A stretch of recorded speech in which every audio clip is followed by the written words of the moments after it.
നമസ്കാരം, ഞാൻ ഡോക്ടർ ഭാഗ്യ, Q1B health കെയറിലെ Ayurveda ഡോക്ടറാണ്.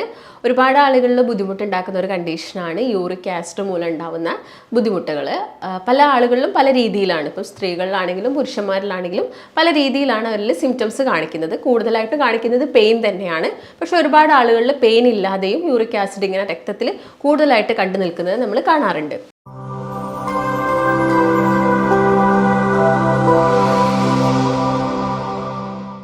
എന്താണ് യൂറിക് ആസിഡ്? യൂറിക് ആസിഡ് ഒരു പരിധിയിൽ കൂടുന്ന സമയത്താണ് പ്രശ്നങ്ങൾ ഉണ്ടാക്കുന്നതെന്ന് ഞാൻ പറഞ്ഞു. അതായത് നോർമൽ ലെവലിൽ നിൽക്കുന്ന സമയത്ത് യൂറിക് ആസിഡ് നമ്മുടെ ശരീരത്തിൽ ഒരു ആൻറ്റി ഓക്സിഡൻ്റ് ആയിട്ടാണ് ആക്ട് ചെയ്യുന്നത്. എന്താണ് ആൻറ്റി ഓക്സിഡൻറ്റ്? നമ്മുടെ ശരീരത്തിലുള്ള ഫ്രീ റാഡിക്കൽസിനൊക്കെ കുറയ്ക്കുന്നവയാണ് ആൻറ്റി ഓക്സിഡൻസ്.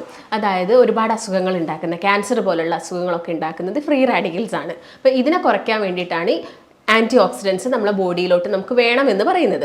അതിൽ പെടുന്ന ഒന്നാണ് യൂറിക് ആസിഡ്. അപ്പോൾ നോർമലി യൂറിക് ആസിഡ് എങ്ങനെയാണ് നമ്മുടെ ബോഡിയിൽ ഉണ്ടാവുന്നതെന്ന് നോക്കാം. നമ്മൾ കഴിക്കുന്ന ഭക്ഷണത്തിലുള്ള പ്രോട്ടീന് വിഘടിച്ചിട്ട് പ്യൂരിൻ എന്ന് പറഞ്ഞൊരു അമിനോ ആസിഡ് ഫോം ചെയ്യുന്നു. ഈ അമിനോ ആസിഡിന് പിന്നീട് രാസപ്രവർത്തനം സംഭവിച്ചിട്ടുണ്ടാകുന്നൊരു മെറ്റബോളിക് എൻഡ് പ്രൊഡക്റ്റിനെയാണ് നമ്മൾ യൂറിക് ആസിഡ് എന്ന് പറയുന്നത്. നോർമലി ഇതെങ്ങനെയാണ് നമ്മുടെ രക്തത്തിലോട്ട് വന്നിട്ട് കിഡ്നി വഴി മൂത്രത്തിലൂടെയാണ് തള്ളപ്പെടുന്നത്. പക്ഷേ ഇപ്പം കിഡ്നിക്ക് എന്തെങ്കിലും അസുഖങ്ങളൊക്കെ ഉള്ള ആളുകളാണെങ്കിൽ ഇത് എന്താവും, നമ്മുടെ രക്തത്തിൽ ഇങ്ങനെ കൂടിക്കിടക്കും. ഈ ഒരു കണ്ടീഷനെയാണ് നമ്മൾ ഹൈപ്പോ യൂറീസീമിയ എന്ന് പറയുന്നത്. അപ്പം ഇങ്ങനെയുള്ള ആളുകളൊക്കെ ആണെങ്കിലും അവർക്ക് യൂറിക് ആസിഡിൻ്റെ ഒരുപാട് പ്രശ്നങ്ങൾ ഉണ്ടായേക്കാം. അതുപോലെ തന്നെ യൂറിക് ആസിഡ് ഒരു പരിധിയിലൊക്കെ കൂടുന്ന സമയത്താണ് ഇത് പോയിട്ട് ജോയിൻറ്റിലൊക്കെ പോയിട്ട് അടിഞ്ഞു കൂടുക, അല്ലെങ്കിൽ കിഡ്നിയിൽ അടിഞ്ഞു കൂടിയിട്ട് യൂറിക് ആസിഡ് സ്റ്റോൺസ് ഉണ്ടാക്കുക. ജോയിൻറ്റിലാണെങ്കിൽ ജോയിൻറ്റിൽ ചെറിയ ഡീഫോമിറ്റി ഒക്കെ സംഭവിച്ചിട്ട് നെക്സ്റ്റ് സ്റ്റേജ്, അതായത് ഒരു ഗൗട്ടി സ്റ്റേജിലോട്ടൊക്കെ മാറുന്നത്. അപ്പം യൂറിക് ആസിഡ് ഒരു നോർമൽ റേഞ്ച് വരെ ഓക്കെയാണ്, നമ്മളെ ബോഡിക്ക് വേണ്ടതാണ്. അപ്പോൾ എത്രയാണ് ആ ഒരു നോർമൽ റേഞ്ച് എന്ന് നോക്കാം. ഇപ്പം ജെൻസിൻ്റെ കേസ് നോക്കുകയാണെങ്കിൽ ഒരു 3.5 മുതൽ ഒരു 7.3 വരെയൊക്കെ അവർക്ക് നോർമലാണ്. പക്ഷേ ചിലപ്പോൾ ഒരു 5.9 എത്തുന്ന സമയത്ത് ചിലപ്പം ആണുങ്ങളിൽ പെയിനൊക്കെ സ്റ്റാർട്ട് ചെയ്യും. എന്നാൽ ചിലവരിൽ ഇത് രക്തത്തിൽ നല്ല രീതിയിൽ കൂടിക്കിടക്കും. പക്ഷെ അവർക്ക് പ്രത്യേകിച്ച് സിംറ്റംസും കാര്യങ്ങളോ ഒന്നുമില്ല. കാലിന് വേദന ഇല്ല, റെഡ്നെസ്സോ അങ്ങനെയുള്ള സ്വെല്ലിങ്ങോ ഒന്നുമില്ല. ഇതൊക്കെ നമുക്ക് കാണിക്കാറുണ്ട്. എന്നാൽ ഇപ്പോൾ സ്ത്രീകളുടെ കേസ് ആണെങ്കിൽ ഒരു 2.6 മുതൽ ഒരു 6.2 വരെയൊക്കെയാണ് നോർമൽ റേഞ്ച് പറയുന്നത്. പക്ഷേ സ്ത്രീകളുടെ കേസ് നോക്കുകയാണെങ്കിൽ അവർക്കിപ്പം ആർത്തവമൊക്കെ നിന്നതാണെങ്കിലൊക്കെ ഈ ഹോർമോണൽ ഇംബാലൻസ് കൊണ്ട് തന്നെ അവരിൽ പെട്ടെന്ന് തന്നെ സിംറ്റംസ് ഒക്കെ ഉണ്ടാക്കാം. ഒട്ടുമിക്ക ആളുകളും പറയുന്നതാണ് ഇപ്പോൾ രാവിലെ എഴുന്നേറ്റപാട്, അതായത് നിങ്ങളിപ്പം കിടന്നുറങ്ങിയിട്ട് എഴുന്നേറ്റപാട് ജസ്റ്റ് ഒന്ന് കാല് നിലത്ത് കുത്തുന്ന സമയത്ത് വല്ലാത്ത പെയിൻ ഉണ്ടാവുന്നു. അതിപ്പം യൂറിക് ആസിഡ് മാത്രം ആയിരിക്കണം എന്നില്ല ആ ഒരു പെയിൻ എന്ന് പറയുന്നത്. കാരണം പല കണ്ടീഷൻ കൊണ്ടും ഈ ഒരു ഉപ്പൂറ്റി വേദന ആളുകളിൽ വരാം. ഇപ്പം അത് പ്ലാന്റാർ ഫേഷ്യേറ്റീസ് ആയിക്കോട്ടെ, അല്ലെങ്കിൽ കാൽക്കേനിയൽ സ്പെർ ആയിക്കോട്ടെ, അല്ലെങ്കിൽ അക്ലീസ് ടെൻഡനൈറ്റിസ് പോലുള്ള കണ്ടീഷൻ മൂലമൊക്കെ എന്ത് വരാം, ഇങ്ങനെ ഉപ്പൂറ്റി വേദന വരാം. പിന്നെ ഒട്ടുമിക്ക കേസുകളിൽ നോക്കുകയാണെങ്കിൽ യൂറിക് ആസിഡും കണ്ടുവരാറുണ്ട്. അതുപോലെ തന്നെ ചില ആളുകൾ പറയുന്നത് രാവിലെ മുതൽ വൈകുന്നേരം വരെ ജോലി ചെയ്തിട്ട് രാത്രി കിടക്കുന്ന സമയത്താണ് ഈ ഒരു ഉപ്പൂറ്റി വേദന വരുന്നത്. അപ്പോൾ നിങ്ങൾ എന്താണെങ്കിലും ഇതിൻ്റെ ഒരു ഇനീഷ്യൽ സ്റ്റേജ് തന്നെ വേദന വരുന്ന സമയത്ത് തന്നെ, അതായത് നിങ്ങൾക്കിപ്പോൾ സിംറ്റംസും കാര്യങ്ങളൊക്കെ കാണിക്കുന്നുണ്ടെങ്കിൽ തന്നെ നിങ്ങൾ ഇതിന് വേണ്ട ട്രീറ്റ്മെൻറ്റും കാര്യങ്ങളും, അല്ലെങ്കിൽ ഞാൻ പറഞ്ഞ പോലെ തന്നെ യൂറിക് ആസിഡിലൊക്കെ ആദ്യം തന്നെ നമ്മൾ ശ്രദ്ധ കൊടുക്കേണ്ടത് നമ്മുടെ ഭക്ഷണ ക്രമീകരണത്തിൽ തന്നെയാണ്. മെഡിസിനെ ഡിപ്പെൻഡ് ചെയ്യാണ്ട് നിങ്ങൾ എങ്ങനെയെങ്കിലും ഈ ഭക്ഷണത്തിൽ ക്രമീകരണം നടത്തിയിട്ട് യൂറിക് ആസിഡ് കുറയ്ക്കാൻ വേണ്ടിയിട്ട് ശ്രദ്ധിക്കുക. അപ്പം എന്തൊക്കെ കാരണങ്ങൾ കൊണ്ടാണ് യൂറിക് ആസിഡ് ശരീരത്തിൽ കൂടുന്നതെന്ന് നോക്കാം. കാരണത്തിൽ ആദ്യം തന്നെ പറയാനുള്ളത് നമ്മുടെ ദിനചര്യയിൽ വന്ന മാറ്റങ്ങൾ. ദിനചര്യ എന്ന് ഉദ്ദേശിക്കുന്നത് ആദ്യം തന്നെ പറയുന്നത് ഭക്ഷണ ക്രമീകരണത്തിൽ വന്ന മാറ്റങ്ങൾ തന്നെയാണ്. നമുക്ക് വേണ്ട പ്രോട്ടീൻസ് ഉണ്ട്. നമുക്കൊരു ദിവസം വേണ്ട പ്രോട്ടീൻസ് എന്ന് പറയുമ്പോൾ ഒരു 40 to 60% പ്രോട്ടീൻ ടോട്ടൽ നമ്മൾ കഴിക്കേണ്ട കാർബിലും അതുപോലെ തന്നെ ഫാറ്റും ഒക്കെ നോക്കുന്ന സമയത്ത് പ്രോട്ടീൻ വേണ്ടത് ഇത്ര മാത്രമാണ്. അതിൽ കൂടുതലായിട്ട് നിങ്ങൾ കഴിക്കുന്നുണ്ട്. അതായത് ഇപ്പം നിങ്ങൾ ഒരുപാടായിട്ട് എന്തെടുക്കുന്നുണ്ട്, റെഡ് മീറ്റ് കഴിക്കുന്നുണ്ട്, അതായത് ബീഫ്, പോർക്ക്, മട്ടനൊക്കെ. ഇതൊക്കെ ഒരുപാടായിട്ട് കഴിക്കുക. നിങ്ങളിപ്പം ഒക്കേഷണലി ഇടയ്ക്കിടയ്ക്ക് കഴിക്കുന്നതുകൊണ്ടൊന്നും വലിയ പ്രശ്നമില്ല. പക്ഷേ നിങ്ങളൊരു പരിധി കൂടുതലായിട്ട് ഇത് എടുക്കുമ്പോഴാണ് ഇങ്ങനെയുള്ള പ്രശ്നങ്ങൾ വരിക. അതുപോലെ തന്നെ ഇതിൻ്റെയൊക്കെ ലിവർ കഴിക്കുന്ന സമയത്ത്, അതായത് കരളൊക്കെ ഒരുപാട് ചില ആളുകൾക്ക് വല്ലാതെ ഇഷ്ടമുള്ള ആളുകളൊക്കെ ഉണ്ട്. അത് മാത്രം കഴിക്കുന്ന ആളുകളുണ്ട്, അവരിൽ വരാം. അതുപോലെ തന്നെ ഷെൽ ഫിഷുകൾ, തോടുള്ള മത്സ്യമാംസ്യങ്ങളൊക്കെ കഴിക്കുക. ഈ ഞണ്ട്, കക്ക, ചെമ്മീൻ ഇങ്ങനെയുള്ള ഭക്ഷ്യവസ്തുക്കളൊക്കെ ഒരുപാട് കഴിക്കുക. അതുപോലെ തന്നെ ഈസ്റ്റ് അടങ്ങിയ ഭക്ഷണങ്ങൾ, ഇപ്പം നമ്മൾ പുളിപ്പിക്കുന്ന ഭക്ഷണങ്ങളിലൊക്കെ ചിലപ്പോൾ ഈസ്റ്റ് ഇടും കുറച്ചുകൂടി ഒന്ന് സോഫ്റ്റ് ആവാൻ വേണ്ടിയിട്ട്. അങ്ങനെ ഈസ്റ്റ് കണ്ടിന്യൂസ് ആയിട്ട് യൂസ് ചെയ്യുന്ന ആളുകൾ, അല്ലെങ്കിൽ ഈ ബേക്കറികളിൽ നിന്നൊക്കെ വാങ്ങുന്ന ബണ്ണ്, അല്ലെങ്കിൽ നമ്മുടെ ഒന്ന് ജസ്റ്റ് ഒന്ന് പറയാൻ വേണ്ടിയിട്ട് ബ്രെഡിലൊക്കെ യൂസ് ചെയ്യും, കുബൂസിൽ യൂസ് ചെയ്യും. ഇങ്ങനെ ഈസ്റ്റ് കൂടുതലായിട്ട് കഴിക്കുക. അതുപോലെ തന്നെ ഹൈ ഫ്രക്ടോസ് കോൺ സിറപ്പ് കൂടുതലായിട്ട് കഴിക്കുക. അതായത് ബേക്കറി ഐറ്റംസിലൊക്കെ മധുരം ഉണ്ടാവാൻ വേണ്ടിയിട്ട് യൂസ് ചെയ്യുന്ന വളരെ ചീപ്പായിട്ടുള്ള കാര്യമാണ് ഈ ഫ്രക്ടോസ് എന്ന് പറയുന്നത്, ഹൈ ഫ്രക്ടോസ് കോൺ സിറപ്സ്. ഇത് കൂടുതലുള്ള ഭക്ഷണങ്ങൾ കഴിക്കുന്ന സമയത്ത്, അല്ലെങ്കിൽ എന്തെങ്കിലും ഒരു ഹോർമോണിൻ്റെ ഇംബാലൻസ് ബോഡിയിൽ, ഇപ്പോൾ തൈറോയ്ഡ് പോലെയുള്ള ഹോർമോണിൻ്റെ ഇംബാലൻസ് ഉണ്ടാവുക, അല്ലെങ്കിൽ നിങ്ങൾ നന്നായിട്ട് ആൽക്കഹോൾ എടുക്കുക, ആൽക്കഹോളിൽ തന്നെ ബിയർ കൂടുതലായിട്ട് കഴിക്കുന്ന ആളുകളാണെങ്കിലും, അല്ലെങ്കിൽ എന്തെങ്കിലും മെഡിസിൻസ് കുറേ കാലമായിട്ട് ഡയൂറക്റ്റിസ് പോലുള്ള മെഡിസിൻസ് കുറേ കാലമായിട്ട് എടുക്കുന്ന ആളുകൾ, അല്ലെങ്കിൽ വ്യായാമക്കുറവുണ്ടാവുക, അമിത വണ്ണമുള്ള ആളുകളിൽ, അല്ലെങ്കിൽ ക്യാൻസറിന് വേണ്ടിയിട്ട് കീമോതെറാപ്പി പോലുള്ള ട്രീറ്റ്മെൻറ്റ്സ് ഒക്കെ എടുക്കുന്ന ആളുകളിലൊക്കെ യൂറിക് ആസിഡ് കൂടാനുള്ള ചാൻസസ് ഉണ്ട്. അപ്പോൾ മെയിനായിട്ടും നിങ്ങൾക്ക് ഉള്ള റീസൺ എന്ന് പറയുന്നത് ഒന്ന് ഭക്ഷണത്തിൽ വന്ന ചേഞ്ചസും മറ്റൊന്ന് വ്യായാമക്കുറവുമാണ്. ഇങ്ങനെയുള്ള ആളുകൾക്ക് ഇത് എങ്ങനെ മനസ്സിലാക്കാം? ഇപ്പം നിങ്ങൾക്ക് യൂറിക് ആസിഡ് കൊണ്ടാണ് ഈ തള്ളവിരലിന് പെയിൻ വരുന്നത്, അല്ലെങ്കിൽ ചെറിയ ചെറിയ ജോയിൻസിലൊക്കെ പെയിൻ വരുന്നുണ്ട്, സ്വെല്ലിംഗ് ഉണ്ട്, റെഡ്നെസ് ഉണ്ട്, അല്ലെങ്കിൽ ഉപ്പൂറ്റിയിലാണ് കൂടുതലായിട്ടും വേദന ഉള്ളത്. ഇങ്ങനെയൊക്കെ അത് നമുക്ക് യൂറിക് ആസിഡ് മൂലമാണ് വന്നത് എന്നറിയാൻ വേണ്ടിയിട്ട് നമുക്ക് ബ്ലഡ് ടെസ്റ്റ് ചെയ്യാവുന്നതാണ്. സെറം യൂറിക് ആസിഡ് നമുക്ക് ടെസ്റ്റ് ചെയ്യാവുന്നതാണ്. അതുവഴി നമുക്കത് മനസ്സിലാക്കാൻ പറ്റും. നേരത്തെ ഞാൻ നോർമൽ റേഞ്ച് പറഞ്ഞതാണ്, ആ ഒരു റേഞ്ചിനുള്ളിൽ നിങ്ങൾ നോക്കിയാൽ മതി. പിന്നെ എന്തൊക്കെ ഇങ്ങനെയുള്ള ആളുകൾ ഇതിനോട് കൂടി തന്നെ വേറെ എന്തെല്ലാം ടെസ്റ്റുകൾ ചെയ്യണം. ഇപ്പോൾ യൂറിക് ആസിഡ് കൂടുതലാകുന്ന സമയത്ത് രക്തത്തിൽ വന്ന് കിടക്കാം, അതൊരു ബ്ലോക്കായിട്ട് മാറാം. അപ്പോൾ അതുകൊണ്ട് തന്നെ എന്താ, അവർക്ക് പിന്നീട് സ്ട്രോക്ക് പോലുള്ള അസുഖങ്ങളോ ഹാർട്ട് ഫെയിലിയേഴ്സോ അങ്ങനെയുള്ള അസുഖങ്ങളൊക്കെ വരാനുള്ള ചാൻസസ് കൂടുതലാണ്.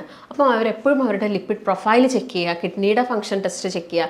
കാരണം ഇത് പിന്നീട് കിഡ്നിയിൽ പോയിട്ട് ഡെപ്പോസിറ്റ് ചെയ്യുന്നതുകൊണ്ട് തന്നെ കിഡ്നിയുടെ ഫംഗ്ഷനിൽ എന്താവാം, ചേഞ്ചസ് വരാം. ചിലപ്പം സ്റ്റോൺ ആയിട്ട് മാറാം, ക്രിയാറ്റിനിൽ ചേഞ്ചസ് വരാം.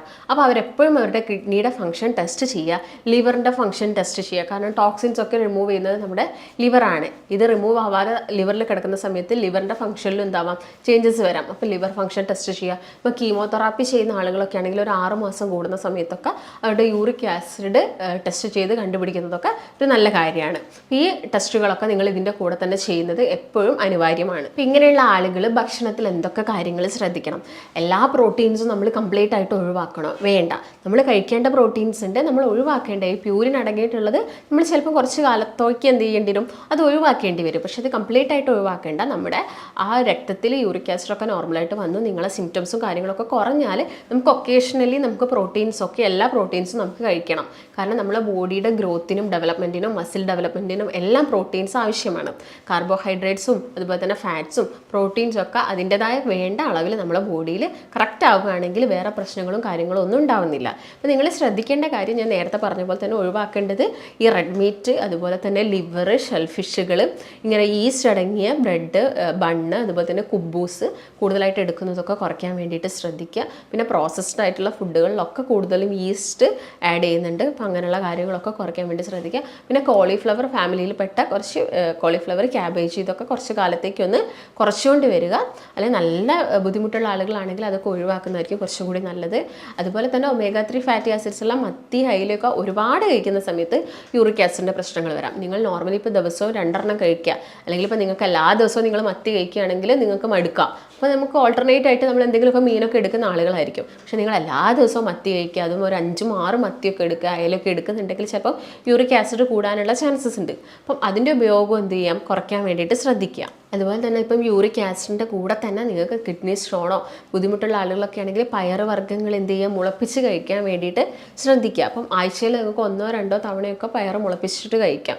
ഇല്ലെങ്കിൽ ഇപ്പോൾ വലിയ ബുദ്ധിമുട്ടും സിംറ്റംസും ഒന്നും ഇല്ലെങ്കിലും പക്ഷേ യൂറിക് ആസിഡ് കൂടുതലായിട്ട് കിടക്കുന്ന സമയത്ത് എന്ത് ചെയ്യുക, ഡയറ്റിലൊന്ന് ശ്രദ്ധിക്കുകയാണെങ്കിൽ തന്നെ നമുക്ക് പെട്ടെന്ന് എന്ത് ചെയ്യാൻ പറ്റും, അത് കുറച്ചുകൊണ്ട് വരാൻ പറ്റും. പക്ഷേ നല്ല വേദനയും കാര്യങ്ങളാണെങ്കിൽ ചിലപ്പോൾ നിങ്ങൾ എന്ത് ചെയ്യും, മെഡിക്കേഷൻസ് സ്റ്റാർട്ട് ചെയ്യേണ്ടി വരും. മെഡിക്കേഷൻ്റെ കൂടെ തന്നെ ചിലപ്പം ഡയറ്റും കൂടി ഫോളോ ചെയ്ത് പോകേണ്ടി വരും. അപ്പോൾ നിങ്ങൾക്ക് കഴിക്കാൻ പറ്റുന്ന കുറച്ച് പ്രോട്ടീൻസ് അല്ലെങ്കിൽ കഴിക്കേണ്ട കുറച്ച് കാര്യങ്ങൾ എന്തൊക്കെയാണെന്ന് നോക്കാം. ഇതിൽ നമുക്ക് കഴിക്കാൻ പറ്റുന്നത് ചിക്കൻ, വൈറ്റ് മീറ്റ് ആണ്. അപ്പോൾ നിങ്ങൾക്ക് ചിക്കൻ കഴിക്കാവുന്നതാണ്. അതും കറി വെച്ചിട്ട് തന്നെ കഴിക്കാൻ നോക്കുക. അത് പൊരിക്കാനോ വറക്കാനോ ഒന്നും നിൽക്കണ്ട, ജസ്റ്റ് കറി വെച്ചിട്ട് നിങ്ങൾക്ക് കഴിക്കാം. അതും എല്ലാ ദിവസവും കഴിക്കേണ്ട ആവശ്യകതയില്ല. ഒരു വീക്കിലി അല്ലെങ്കിൽ 2-3 തവണയൊക്കെ നിങ്ങൾക്ക് ചിക്കൻ എടുക്കാം. അതുപോലെ തന്നെ നിങ്ങൾക്ക് പാല് കഴിക്കാവുന്നതാണ്. ഏറ്റവും നല്ലത് പാട ഒഴിവാക്കിയ പാലാണെങ്കിൽ വലിയ ബുദ്ധിമുട്ടുകളൊന്നും ആളുകൾ ഉണ്ടാക്കില്ല. അപ്പോൾ പാല് കഴിക്കാം. അതുപോലെ തന്നെ മുട്ട, യൂറിക് ആസിഡ് ഉള്ള ആളുകൾക്ക് എടുക്കാൻ പറ്റുന്ന ഒരു പ്രോട്ടീനാണ് മുട്ട എന്ന് പറയുന്നത്. പിന്നെ അവർ കഴിക്കേണ്ടത് പ്രോബയോട്ടിക്സ് അവർ എടുക്കണം. അതായത് അധികം പുളിയില്ലാത്ത തൈരും മോരും ഒക്കെ അവരെന്ത് ചെയ്യണം, ഭക്ഷണത്തിൽ ഇൻക്ലൂഡ് ചെയ്യാൻ വേണ്ടിയിട്ട് ശ്രദ്ധിക്കുക. അതുപോലെ തന്നെ ഇപ്പം മത്തി അയിലൊക്കെ നമ്മൾ കഴിക്കുന്നില്ല, അപ്പോൾ നമുക്ക് വേണ്ട ഒരു ഒമേഗ 3 ഫാറ്റി ആസിഡ്സ് ബോഡിയിൽ എത്തണം. അപ്പം അതിന് വേണ്ടിയിട്ട് എന്ത് ചെയ്യണം, നിങ്ങൾക്ക് വാൾനട്ട് എടുക്കാം, അല്ലെങ്കിൽ നിങ്ങൾക്ക് ബദാം കഴിക്കാം.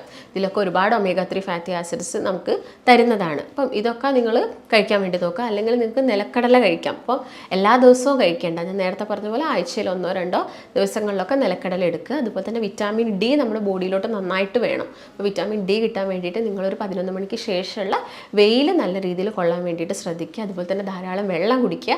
പിന്നെ ഫ്രൂട്ട്സിൻ്റെ കേസൊക്കെ നോക്കുകയാണെങ്കിൽ എപ്പോഴും വൈറ്റമിൻ സി റിച്ച് ആയിട്ടുള്ള ഫ്രൂട്ട് എടുക്കണം.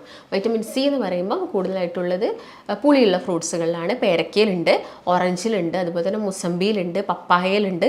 പിന്നെ ചെറിയ ഫ്രൂട്ടുകളൊക്കെ കഴിക്കുന്നത് നല്ലതാണ്. ഏറ്റവും നല്ലത് ചെറി കഴിക്കുന്നതാണ്. അതായത് നമ്മുടെ കടകളിൽ കിട്ടുന്ന ഈ തേനിലിട്ട് വെച്ച അല്ലെങ്കിൽ പഞ്ചസാരയുടെ ലായനിയിലിട്ട് വെച്ച ചെറിയല്ല, അല്ലാതെ കുറച്ച് റെഡ് കളറിലുള്ള റൗണ്ട് ആയിട്ടുള്ള ചെറീസൊക്കെ ഇങ്ങനെ യൂറിക് ആസിഡിൻ്റെ പ്രശ്നമുള്ള ആളുകൾ കഴിക്കുന്നത് വളരെ നല്ലതാണ്. അതുപോലെ തന്നെ ബെറി ഫ്രൂട്ടുകൾ, ഇപ്പം സ്ട്രോബെറി, ബ്ലൂബെറി, റാസ്ബെറി പോലുള്ള എല്ലാ ബെറി ഫ്രൂട്ടുകളും യൂറിക് ആസിഡ് കുറയ്ക്കാൻ വേണ്ടിയിട്ട് ഹെൽപ്പ് ചെയ്യും. പിന്നെ നന്നായിട്ട് വെള്ളം കുടിക്കുക. നമ്മുടെ ബോഡി വെയിറ്റ് ഒക്കെ നോക്കിയിട്ട് അതിനനുസരിച്ചിട്ടുള്ള ഒരളവിൽ എപ്പോഴും വെള്ളം കുടിക്കാൻ വേണ്ടി ശ്രദ്ധിക്കുക. പിന്നെ എപ്പോഴും ഒരു വ്യായാമം ചെയ്യുന്നത് നല്ലതാണ്. കാരണം നമ്മുടെ ശരീരത്തിലോട്ട് അമിതമായിട്ട് വരുന്ന രക്തത്തിൽ കൂടുതലായിട്ട് കിടക്കുന്ന എല്ലാ കാര്യങ്ങളും കുറയ്ക്കാൻ വേണ്ടിയിട്ട് നമ്മുടെ ശരീരം ബേൺ ചെയ്യാൻ വേണ്ടിയിട്ടും നമ്മളൊരു നല്ലൊരു എക്സസൈസ് ഒരു 45 മിനിറ്റ്സ് ഒക്കെ ചെയ്യുന്നത് എപ്പോഴും നല്ലതാണ്. അപ്പം അതും ഇതിൻ്റെ കൂടെ തന്നെ ഫോളോ ചെയ്യാൻ വേണ്ടിയിട്ട് ശ്രദ്ധിക്കാം. അപ്പോൾ മെയിനായിട്ട് നിങ്ങൾ ശ്രദ്ധിക്കേണ്ടത് ഇത്രയും കാര്യങ്ങളാണ്. ഭക്ഷണത്തിൽ ഇതൊക്കെ ശ്രദ്ധിക്കുക.